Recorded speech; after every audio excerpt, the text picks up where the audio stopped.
পেয়ারাগুলো কত বড় বড় হয়ে গেছে।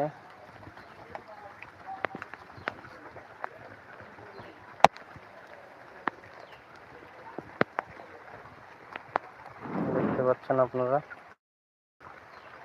অনেক পেয়ারা হয়েছে। ছোট ছোট ডাল বেরোচ্ছে, আবার ইনশাল্লাহ এতে কুড়ি ধরবে, ফুল ফল আসবে ইনশাল্লাহ। লঙ্কা গাছে কত লঙ্কা হয়ে রয়েছে, দেখুন লঙ্কাগুলো কত বড় বড়। এটা একটা লেবু গাছ, পাতি লেবু। সেখানে লেবু গাছটা দেখালাম, অসংখ্য লেবু ধরে রয়েছে আলহামদুলিল্লাহ। কুঁদরি গাছে প্রায় 12 মাসই কুঁদরি হয়, ফুল ধরে আছে কত সুন্দর দেখতে পাচ্ছেন আপনারা। পুরো গাছটাতে ফুলে ভরে গেছে, অসংখ্য কুঁদরি হয়। এখানে একটা পেঁপে গাছ, এটাও অনেক বড় হয়ে গেছে।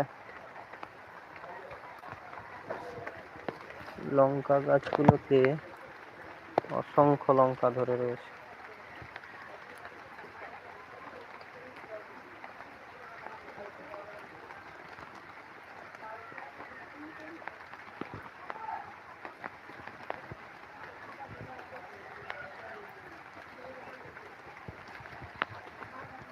দেখতে পাচ্ছেন আপনারা, এই একটা লঙ্কা পেকে গেছে, হালকা পেকেছে, এটা তুলে নিতে হবে।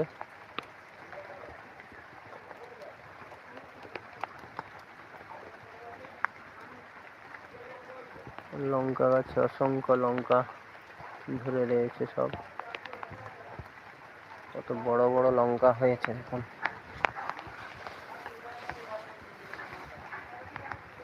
দেখতে পাচ্ছেন আপনারা, কত অসংখ্য লঙ্কা হয়ে রয়েছে। লঙ্কাগুলো কত বড় বড় সাইজের, প্রচুর ঝাল লঙ্কাগুলোতে। বাড়ির লঙ্কা তো, কোনো রাসায়নিক সার দেওয়া হয় না, একমাত্র জৈব সার দেওয়া হয় আমাদের বাগানে।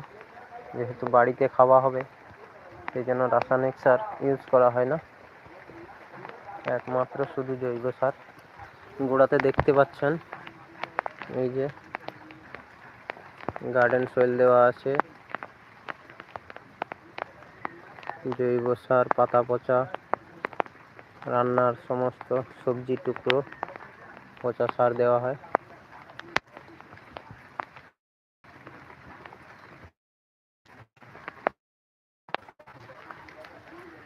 কত চারা লাগিয়ে রেখেছে মা, পুঁই গাছের চারা।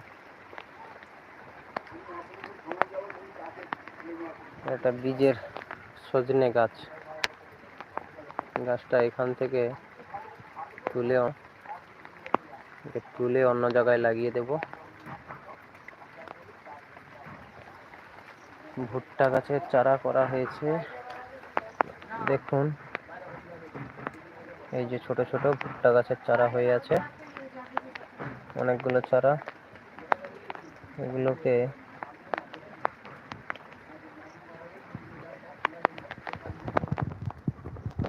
বৃষ্টির জলের মধ্যে পচে যাবে গাছগুলোর, জলটাকে কেটে বের করে দিতে হবে।